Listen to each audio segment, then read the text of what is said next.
L'équipe guinéenne s'est déjà qualifiée pour la Coupe du Monde. Mais d'où vient cette idée d'aller voir le féticheur, Camara? Le féticheur lui donna rendez-vous pour une cérémonie, exigeant qu'il amène avec lui toute l'équipe. De retour au camp d'entraînement, Camara tenta de convaincre ses coéquipiers. « Tu es fou? Le coach nous a interdit ces histoires de fétiches. » Les joueurs, rongés par le doute, finirent par accepter. Une nuit, ils suivirent Camara jusqu'à la hutte de Keïta. « Approchez !» ordonna-t-il. « Posez vos mains sur le fétiche et jurez de respecter les esprits. Si vous les trahissez, ils se retourneront contre vous. » Dès les premières minutes, les joueurs semblaient désorganisés. À la 30e minute, le cauchemar débuta. Camara s'effondra soudain, hurlant. « Non! Non! Ils sont là! Ils nous frappent !» Silla, à ses côtés, se figea, les yeux écarquillés. « C'est quoi ça? J'ai mal! Ils me fouettent !» cria-t-il. Les caméras capturèrent des scènes terrifiantes, des joueurs s'arrêtant net, se tenant la tête ou le dos comme pour se protéger de coups invisibles. Certains tombaient au sol, tordus de douleur. Dans les gradins, un supporter hurla. « Les esprits! Ils sont en colère !» Restez jusqu'à la fin pour découvrir ce qui arrivera aux joueurs de l'équipe nationale guinéenne. N'oubliez pas de vous abonner pour plus d'histoires africaines captivantes. Lorsque l'équipe nationale guinéenne se qualifia pour la Coupe du Monde, le pays tout entier attendait un miracle.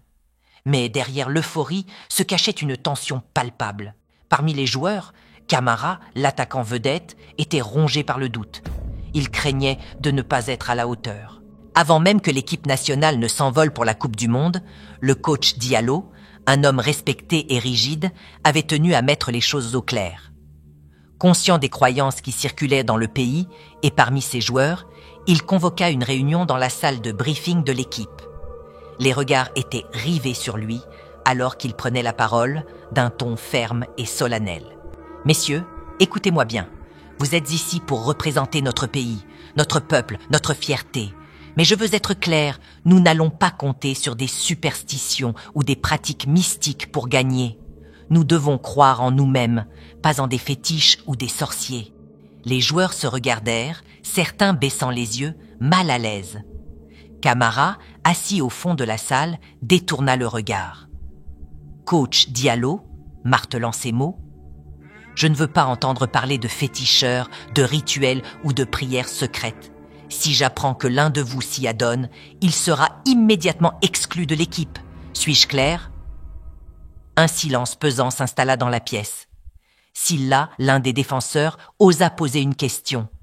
Silla, hésitant. « Coach, mais si cela peut nous donner une chance de gagner, vous savez que la pression est énorme. » Diallo se tourna vers lui, le regard brûlant d'autorité. « La seule chance que nous avons, c'est de travailler dur, de nous battre sur le terrain et de croire en nos capacités. Ce n'est pas un fétiche qui va marquer des buts ou bloquer des tirs, c'est vous. Si vous pensez qu'une superstition peut remplacer vos efforts, alors vous n'avez rien à faire ici. » Camara, assis en silence, bouillonnait intérieurement. Les mots du coach semblaient raisonnables, mais la peur de l'échec lui criait autre chose. Il savait qu'il ne pourrait pas suivre cette directive. Une nuit, à l'abri des regards, Camara se rendit chez Keïta, désespéré.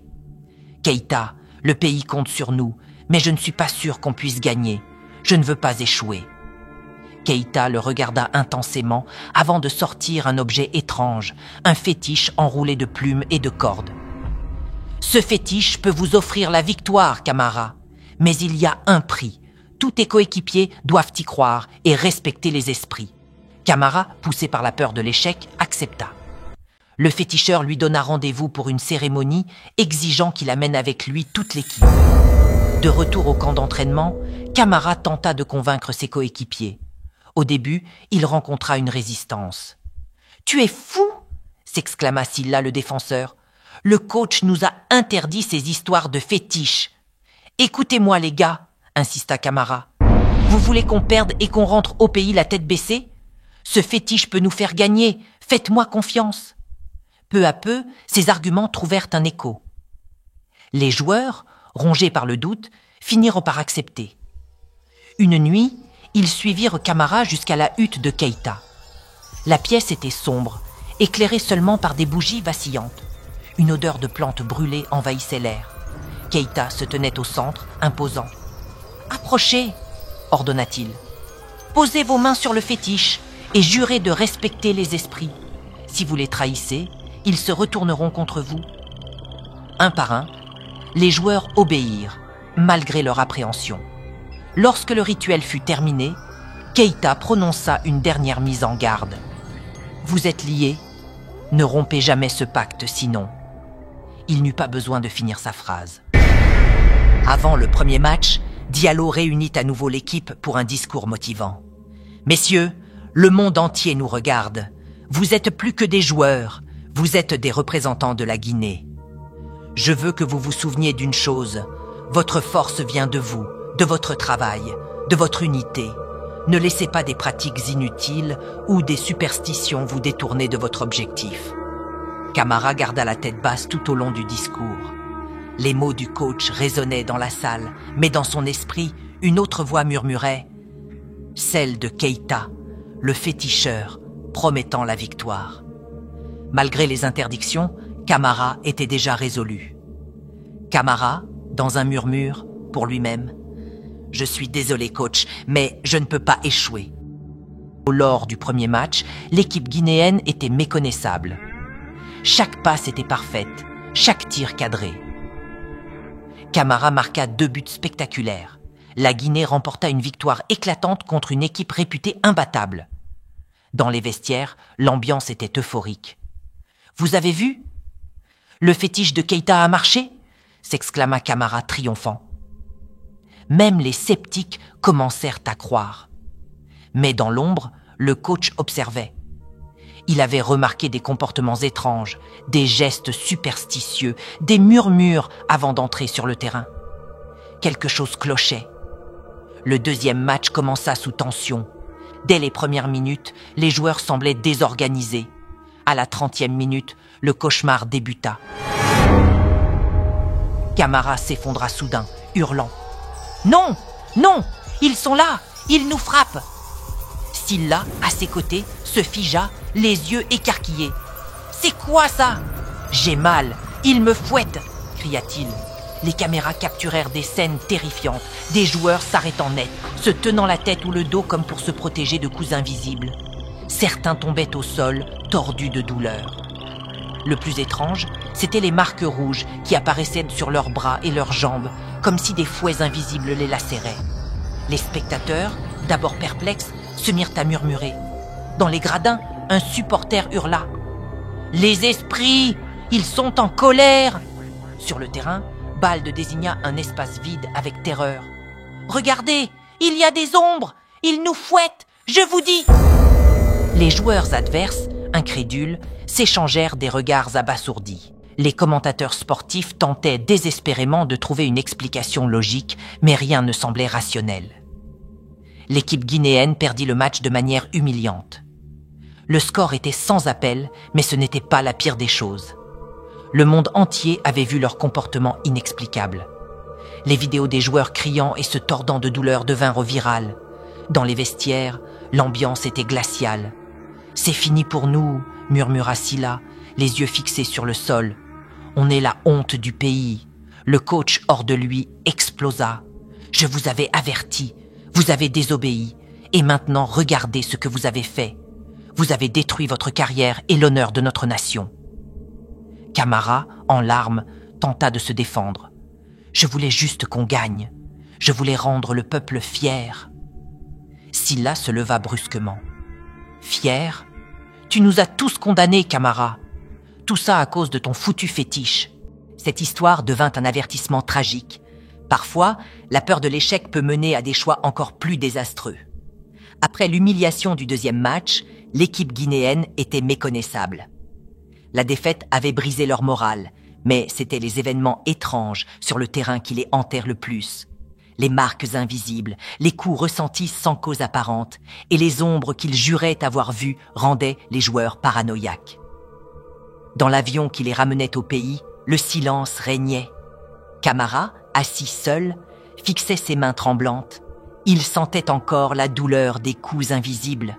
Silla, installée à côté de lui, murmura d'un ton glacial « Tu sais que ce n'est pas fini, n'est-ce pas? Les esprits ne pardonnent pas. Nous sommes tous maudits. » De retour à Conakry, la colère populaire éclata dès leur arrivée. À l'aéroport, une foule enragée les attendait. Des insultes, des jets de pierres, des banderoles les qualifiant de honte nationale. Camara, le visage baissé, ne répondit à aucun des cris qui le visaient. Supporters furieux. « Traître, vous avez vendu notre honneur !» Un autre hurlant « Camara, c'est toi, tout est de ta faute !» Le bus qui les escortait fut attaqué et la police dut intervenir pour éviter un lynchage. Chaque joueur rentra chez lui, abandonné par la fédération et rejeté par sa communauté. Quelques jours après leur retour, les événements étranges commencèrent. Bald, le défenseur, fut retrouvé mort dans sa maison. Son corps était marqué de cicatrices profondes, semblables à celles causées par des fouets. Les voisins jurèrent avoir entendu des hurlements dans la nuit, mais aucun intrus ne fut vu. Camara, à l'annonce de cette nouvelle, sentit une terreur froide l'envahir. Ce soir-là, il se confie à son ami Silla, l'un des rares coéquipiers encore en vie. Camara, désespéré, « Silla, c'est ma faute. Je n'aurais jamais dû nous entraîner dans cette folie. Keita nous a condamnés. » Silla, murmurant effrayé, « Tu crois qu'on peut leur échapper? Les esprits, je les sens autour de moi. Ils vont venir pour nous tous. Camara. » Camara ne répondit pas, son regard se perdant dans le vide. Il savait que son ami avait raison. Les nuits de Camara devinrent insupportables. Les murs de sa maison semblaient chuchoter et des ombres dansaient dans l'obscurité. Un soir, il s'effondra au sol, tenant sa tête entre ses mains, hurlant « Arrêtez, je suis désolé, pardonnez-moi !» Des marques rouges apparurent sur sa peau, comme si des fouets invisibles le lacéraient à nouveau. La douleur était insupportable, mais aucun remède ne semblait pouvoir l'apaiser. Peu après, il décida de retourner chez Keita. Mais en arrivant à la hutte du féticheur, il la trouva en ruine. Le corps de Keita gisait au milieu des débris, son visage figé dans une expression de terreur absolue. À côté de lui, le fétiche brûlé dégageait encore une odeur de cendre. Camara, murmurant « Keita, même toi, tu n'as pas échappé à leur colère. » Alors qu'il s'éloignait, une voix basse résonna dans l'air, glaciale et implacable. « Camara, tu nous as trahis, le prix doit être payé. » Camara se retourna, mais il n'y avait personne. Pourtant, il sentit un souffle froid l'envelopper, et des coups invisibles frappèrent de son dos. Il s'effondra en criant, seul au milieu de la nuit. Quelques jours plus tard, des voisins découvrirent sa maison silencieuse. À l'intérieur, ils trouvèrent Camara pendu à une poutre, un message gravé sur le mur avec son propre sang. « Ils ne m'ont jamais pardonné. Je suis désolé. » Silla, l'un des derniers survivants, sombra lui aussi dans la folie. Retrouvé errant dans les rues, il marmonnait sans cesse. « Les esprits, ils nous fouettent encore. Ils ne partiront jamais. Nous sommes tous maudits. » Peu après, il fut retrouvé mort, pendu à un arbre, des marques similaires à celles de Camara sur le corps. L'histoire de l'équipe nationale guinéenne devint une légende tragique. Le nom de Camara, autrefois synonyme de fierté nationale, fut désormais associé à la honte et au désastre. La Guinée, hantée par cette malédiction, mit des décennies à se remettre de cet épisode. Les anciens du pays racontent encore cette histoire comme un avertissement. Quand on fait appel à des forces qu'on ne comprend pas, il faut en accepter le prix. Toujours.